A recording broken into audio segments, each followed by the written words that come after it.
our first class. I hope you have gone through the previous classes lessons. Okay, why there is no sounds?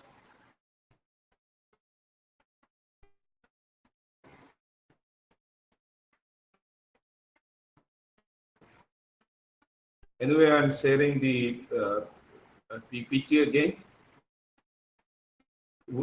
We'll try to revise both the previous class, what we have done, and today, what is the topic again.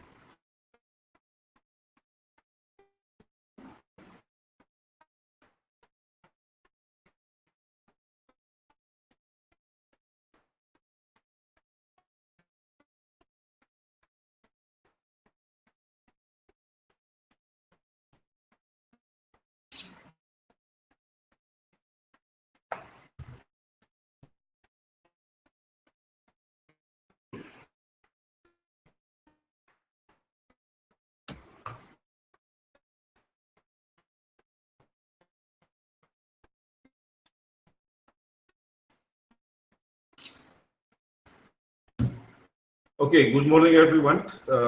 Welcome to the first class. Molina, am I audible to you? आवाज आ रही है? Sir good morning sir. आवाज आ रही है? हाँ sir. Okay. Molina, what do you understand more? Is it English, Hindi, or anything? English or Hindi?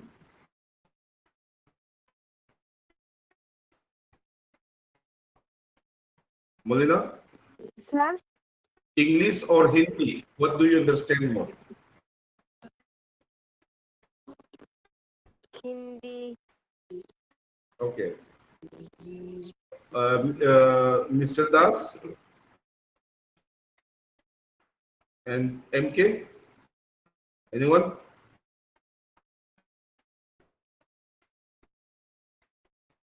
Okay, anyway, we'll start. We'll start today's topic.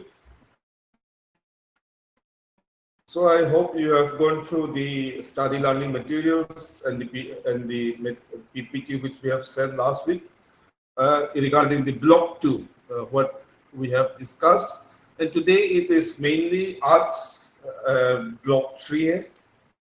Block 2 के बाद ये हमारे थर्ड क्लास है. इस थर्ड क्लास के ब्लॉक 3 के दौरान आप सीख पाएंगे यहाँ पर लॉ एंड सोशियोलॉजी, नियम और सोशियोलॉजी, नियम, लॉ और समाज, सोसाइटी का क्या रिश्ता है. That is the main paper. It's semester law and sociology. Law and sociology is the main paper this semester. And it's law and sociology के पेपर में block 3 is about the contribution of sociologists in the field of law. जो sociologists है law के दौरान, जो law के discipline में उनके क्या कंट्रीब्यूशन है. So we'll start first with Eugene Ehrlich. Unit 11 is about Eugene Ehrlich.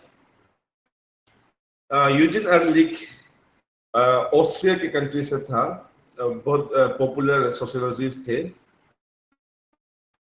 He challenged the traditional legal positivism by arguing that the center of gravity of legal development lies not in legislation but in society of itself. Ehrlich एक Australian sociologist के साथ साथ वो एक lawyer भी था. उसने एक चैलेंज किया था, जो जब लॉयर होते हैं उनके नियम सिर्फ वो लोग पालन करती है. लॉ के पालन का मतलब है जो लिखा हुआ है, मगर कुछ चीजें होती है, कुछ केस होती है जो लॉ के बियॉन्ड लॉ, दैट सोसाइटी, समाज में जो प्रॉब्लम है, इश्यू भी अंडरस्टैंड होना चाहिए. That is what he tries to say. What Ehrlich is saying is that सिर्फ नियम जो किताब में लिखा है, रूल्स, लॉ, सिर्फ ये उसको फोकस नहीं करना चाहिए समाज में. जब किसी के केस होती है, किसी के बैकग्राउंड, किसी के रिलीजन, धर्म, किसी के संस्कृति, कल्चर, वो भी एक इम्पोर्टेंट चीज है. वो उसको एक फोकस करने के लिए उसने what he have said, this is the important thing. What Ehrlich talks about is the concept of living law. Ehrlich said, so जो उसने कहा था सिर्फ लॉ और नियम जो चीज में लिखा हुआ है, this is not the main important. समाज में जो इश्यू है वो भी इम्पोर्टेंट है. So that is his main idea. वो उसका मेन आइडिया. उसने एक कॉन्सेप्ट दिया है, वो है लिविंग लॉ. लॉ एक आदमी की तरह एक लिविंग है, सिर्फ किताब में नहीं, सिर्फ बिल्डिंग में लिखा नहीं है. लॉ एक नियम, वो आदमी की तरह वो जीवित है. What he is trying to say is that living law एक 4 तरीके से हम बात कर सकते हैं. वो है डायनेमिक रिलेशनशिप. नियम एक डायनेमिक रिलेशनशिप की तरह है, एक रिश्ता की तरह. जो हम आदमी, हमारे रिश्ता होते हैं हमारे हस्बैंड के साथ, वाइफ के साथ, और जो परिवार के साथ, जो संप्रदाय के साथ, वो एक रिश्तेदार की तरह एक लिविंग लॉ है. So that is what he tried to say, is that it is like a dynamic relationship. He emphasizes that law is a living social phenomena shaped by everyday practices and customs. तो समाज में daily जो हम practice करते हैं, हमारे रीति रिवाज, एक डेली. आज शायद मोलिना और आपके फ्रेंड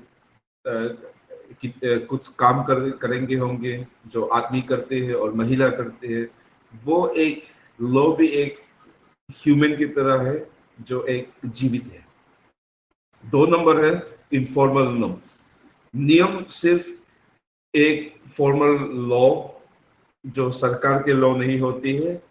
नियम लॉ फॉर्मल के बाद इनफॉर्मल भी है. इनफॉर्मल का मतलब है जो law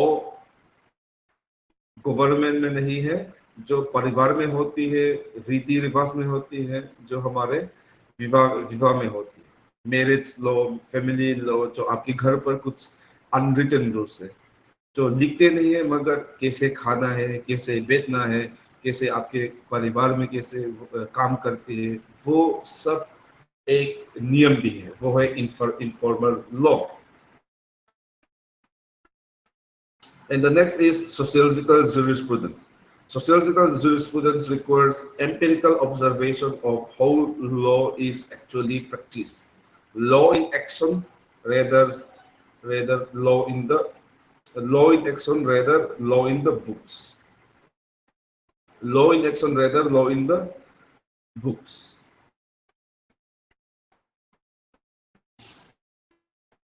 What he's trying to say is that sociological jurisprudence talks about sociological jurisprudence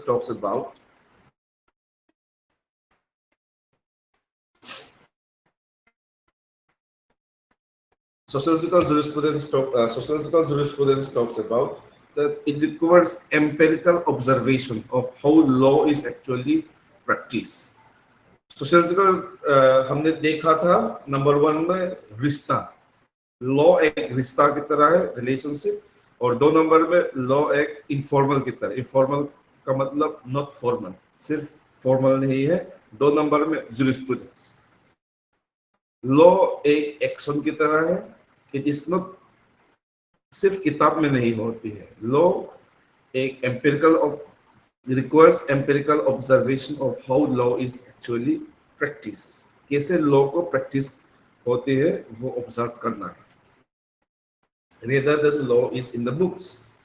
And number 4 is law सिर्फ एक ही नहीं है, वो प्लूरल है. लॉ सिंगुलर नहीं है, प्लूरल है. That it recognizes the coexistence of formal state law and customary law within a single society. Next, what Emile Durkheim talks about. Emile Durkheim, one of the pioneers of sociology, talks about law and social solidarity. He argues that sociology view law as an external measurable index of social solidarity, the major phenomenon that binds society together. He argued that the law reflects every essential variety of social organization and integrates the individual into the collective. दो unit 12 2 number में एक हमारे sociology के Pioneer है, popular sociologist, उसने एक विषय दिया है, उसने एक ऑब्जर्व किया था दैट नियम लॉ समाज के लिए it's very important, and this law is like जो हमारे संप्रदाय समाज के जनता को हम यूनाइट करते हैं, लॉ से समाज को यूनाइट करते हैं। सो दिस यूनाइट मीन्स एकता, उसको यूनिटी एकता और ऐक्य, जो एकता यूनिटी करने वाला एक लॉ एक इम्पोर्टेंट चीज है। That is the main idea of इमाम दुर्खे, विच जो एक unity, what he tried to say by unity means social solidarity. And he also have give example of in this unity example, he said repressive and restitutive law. Repressive and restitutive law it is found in society with mechanical solidarity, pushes offender through suffering or loss to protect the collective conscience. Found in societies with mechanical solidarity, punishes offender through suffering or loss to protect the collective conscience. एक example है इतिहास में, पुराने जमाने में जो पास होते हैं वो उसको कहलाते हैं रिप्रेसिव लॉ। जब मैकेनिकल सोलिडारिटी के समय, वहां पर जब इतिहास में जो पुराने जमाने में हम देखते थे जो लॉ का गिल्ट होती है, जो क्रिमिनल होते हैं उसको पनिशमेंट देते थे। उस समय कोई फाइन, हेलमेट के बिना 1000 फाइन और कुछ पैसा जमाना fine was not there. It was about suffering. And अभी हम देखेंगे मॉडर्न समाज में, अभी हम देखेंगे रेस्टिट्यूटिव लॉ के समय modern societies, it focuses on restoring the status Q and facilitating interaction between. अभी मॉडर्न सोसाइटीज में दो इक्वल इम्पोर्टेंस अभी हम देखते हैं। पहले में मैकेनिकल सोलिडारिटी, अभी उसको ऑर्गेनिक सोलिडारिटी कहते हैं जो लॉ में। और 3 नंबर चीज है that is Max Weber.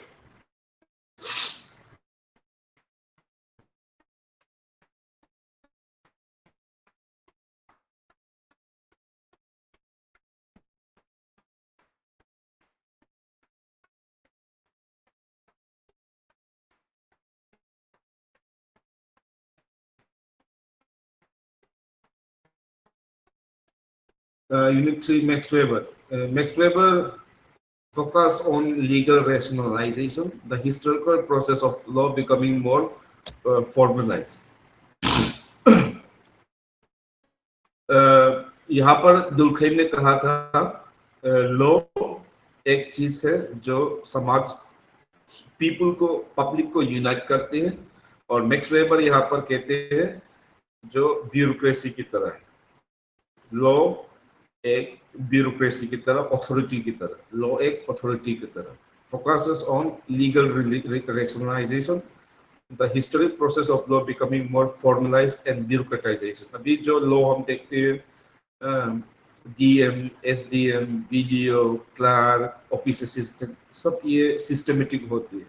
जो अभी ऑफिस सिस्टम अथॉरिटी में है, नियम एक अथॉरिटी की तरह है, वो मैक्स वेबर ने एक उसका ऑब्जर्वेशन था। and he gave 3 types of authority. इतिहास से अभी तक आधुनिक मॉडर्निटी तक 3 अथॉरिटी हो चुके थे। अभी हमने देखा है अभी prime minister, president, chief minister, मगर जब त्रिपुरा में आप देखेंगे वो चीफ मिनिस्टर पहले से नहीं था, they were kings, queens. So समाज भी एक लॉ अथॉरिटी में इतिहास से अभी तक एक चेंज हुआ है। सबसे पहले अथॉरिटी का जमाना था, उसको ट्रेडिशनल अथॉरिटी कहते थे। ट्रेडिशनल अथॉरिटी जब पुराने जमाने में जो राजा होते थे, रानी होते थे, kings, queens, that is the authority, traditional authority.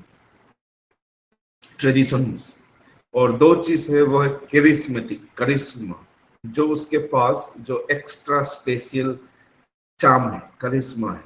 जैसे एक लीडर ने बहुत सारे फॉलोअर हैं, उनके अथॉरिटी है, महात्मा गांधी, स्वामी विवेकानंद, एक आदमी से उनका जो चार्म है, जो फॉलोअर होते थे। So there are many examples more than that. And legal rational जो अभी भी के सिस्टम, जो वोटिंग सिस्टम, ऑफिस सिस्टम, ये है अभी legal rational authority, traditional, charismatic and legal rational authority. Weber ने भी एक दूसरे अथॉरिटी का एक एग्जांपल दिया था, वो है social action. He said social action is divided into 4. नियम तो हम जानते हैं, अभी हमने देखा था नियम किस अकॉर्डिंग टू वेबर दैट नियम एक अथॉरिटी की तरह हो रहा है। किस तीन अथॉरिटी से? इतिहास से लेकर पहले जब राजा होते थे, रानी होते थे, वो थे ट्रेडिशनल। जब एक लीडर के दौरान जो उनके अथॉरिटी सारे फॉलो होते थे, वो charismatic. Example Mahatma Gandhi, Swami Vivekananda. Number 3 legal rational, वो है अभी का डेमोक्रेसी ऑफिस सिस्टम का अथॉरिटी, नियम के दौरान। एंड ही से सोशल एक्शन, इस अथॉरिटी के दौरान जब मनुष्य ह्यूमन सोशल एक्शन होती है 4 तरीके से।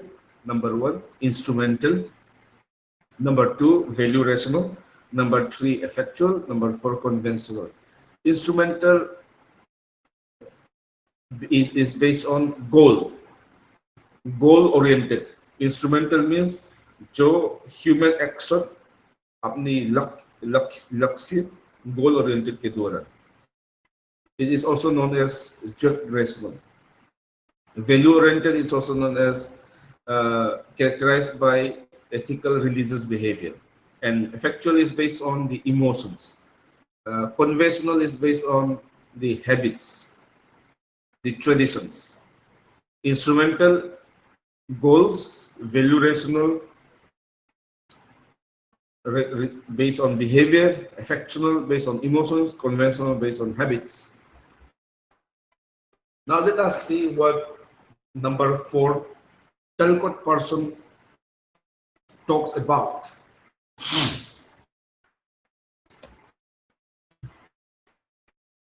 Parsons viewed law as a crucial institution that maintained social order and integration.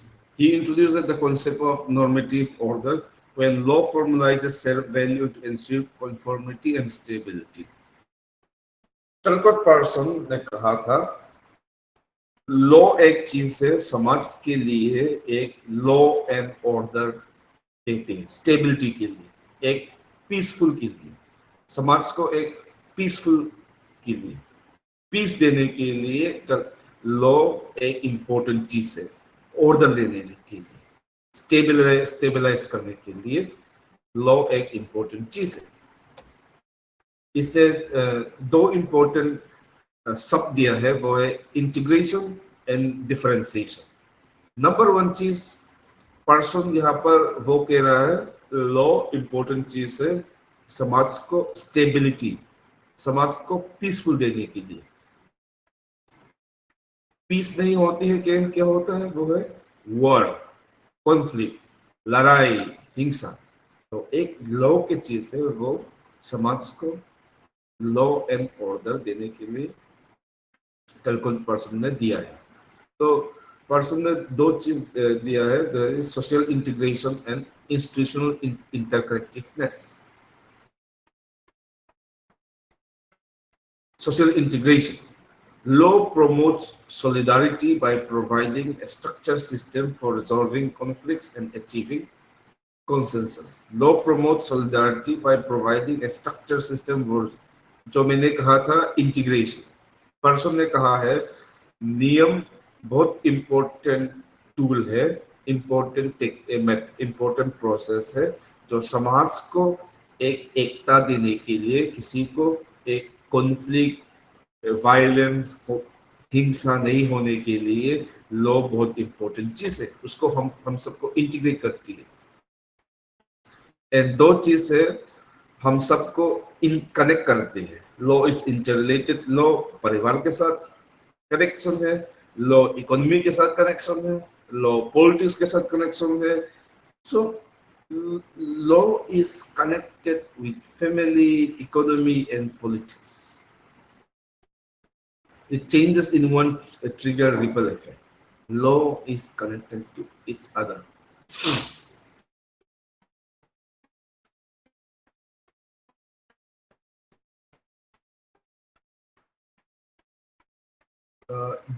Habermas. Okay, so the last is Habermas. Habermas argues that legal legitimacy hinges on communicative rationality, reaching mutual understanding through reason dialogue. His theory of law suggests that inclusive deliberative process, mutual understanding. Discourse theory of law suggests legitimate law emerges from an inclusive deliberative process. Habermas ने कहा था law practice होना चाहिए एक dialogue की तरह, law एक practice होना चाहिए एक रीजन की तरह, जो हम एक आदमी और दूसरे आदमी के साथ डिस्कस करते हैं, रीजन के साथ म्यूचुअल अंडरस्टैंडिंग, एक अंडरस्टैंडिंग होना चाहिए एक एक्शन होने के लिए। So this is the main thing what all these people have said. So today जो मैंने आज ब्लॉक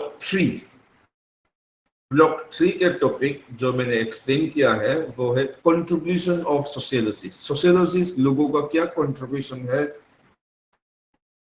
लॉ के सब्जेक्ट में। यूगन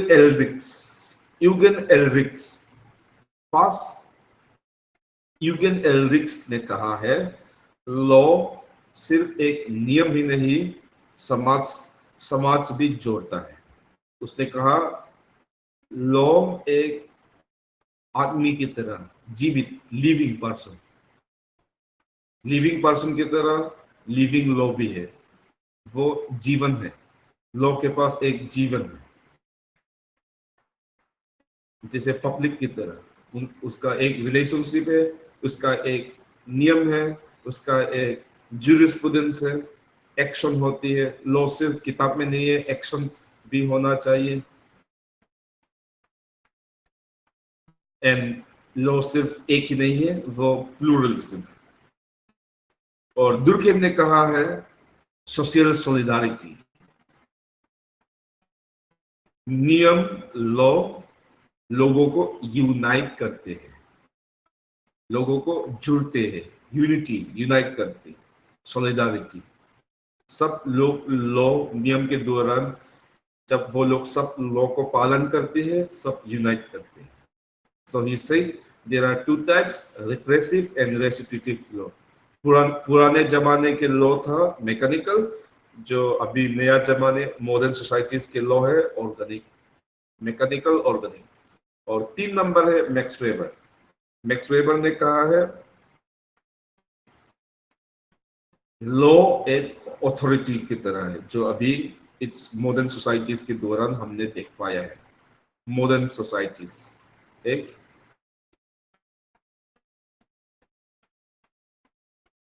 लीगल rationalization,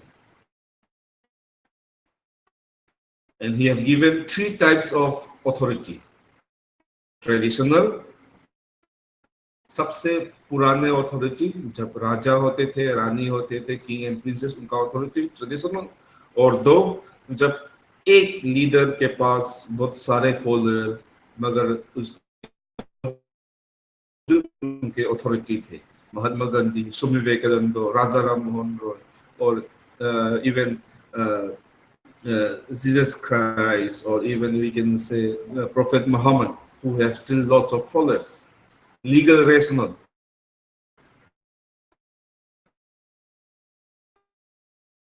जो अभी के ऑफिस वेबर सिर्फ लॉ एक अथॉरिटी नहीं है, वो एक एक्शन की तरह ह्यूमन एक्शन भी है।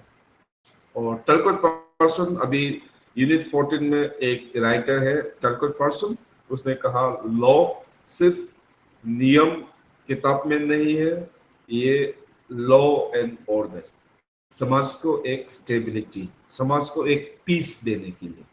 स्टेबल नहीं होंगे, पीस नहीं होंगे, क्या होता है वो कॉन्फ्लिक्ट। इसके लिए इंटीग्रेशन बहुत इंपॉर्टेंट है।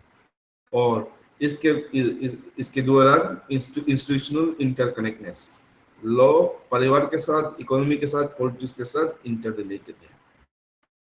And last is हबरमस।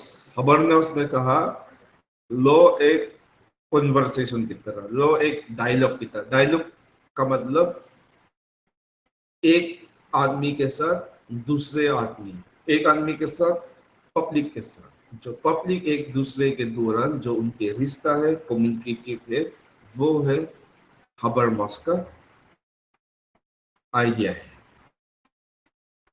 Do you have any question on today's topic? Anyone?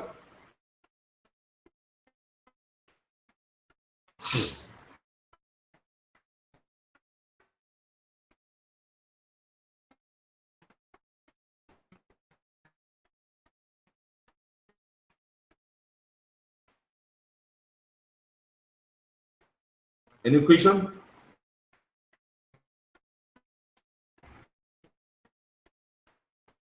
Zafar शरीफ, आप तो लेट जॉइन किया है, आप জি স্যার, কিছু বুঝতে পার? আমি স্কুলে আইতে একটু দেরি হয়েছিল, এখন স্কুলে আছি, রাস্তাতে ছিলাম এই কারণে। হ্যাঁ হ্যাঁ, আপনি কিছু বুঝে আজকে ব্লক 3 তে?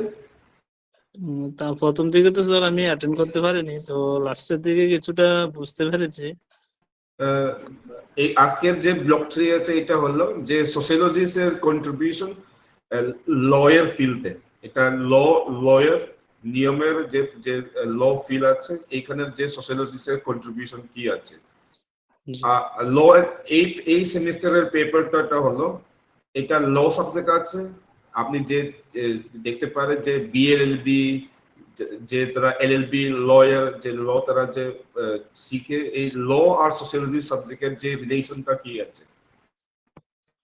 ঠিক। আর এইখানের যে ব্লক 3 তে আছে, এইখানের সোশিওলজিস্টের যে পপুলার সোশিওলজিস্টের কি এই কন্ট্রিবিউশনের লয়ার ফিল্ডে কি কি আছে, বিভিন্ন কি আছে। নাম্বার 1 এর এরলিক্স, এটা হলো অস্ট্রিয়ান রাইটার। একটা কন্ট্রিবিউশন আছে, তাইনের যে অবজারভেশন আছে, এটা ল নিয়মটা এটা শুধু বইয়ের জন্য না, এটা সমাজের সঙ্গে এটা যুক্ত আছে। এটা ইটস লাইক এ লিভিং ল মানে জীবিত। লটা জীবনের মতো রিলেশনশিপ আছে, নিয়ম আছে, এটা বিভিন্ন ল আছে।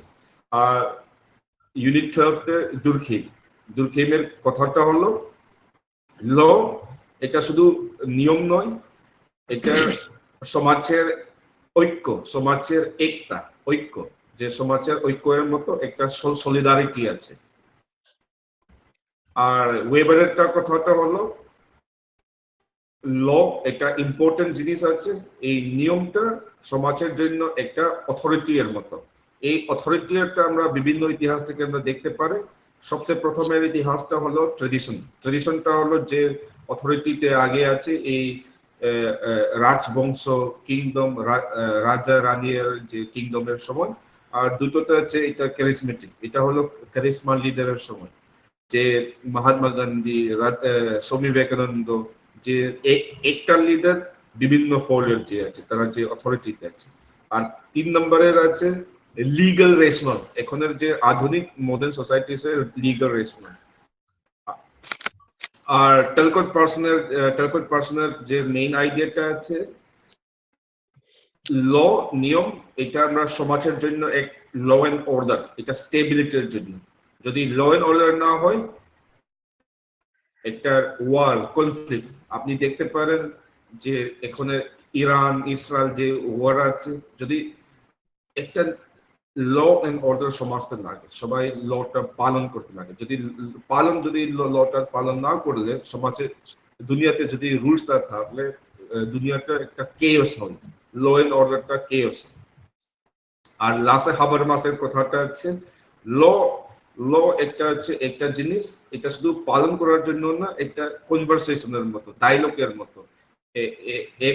আর লোকের যে কমিউনিকেটিভ, যে একজন আর অন্য লোকের যে কমিউনিকেশন আছে, এটা কমিউনিকেশনের অ্যাকশনের মতো, এটা ল আছে।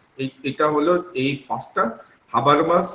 হাবারমাসের কথাটা হলো কমিউনিকেশনের মতো ল। আর পার্সনের কথাটা টালকট পার্সনেরটা হলো এটা ল এন্ড অর্ডারের জন্য। আর ওয়েবারের অথরিটি, দুর্খেমের সলিডারিটি মানে ঐক্য। আর এনলিক্সের কথাটা এটা নিয়ম সমাজের সঙ্গে যুক্ত আছে।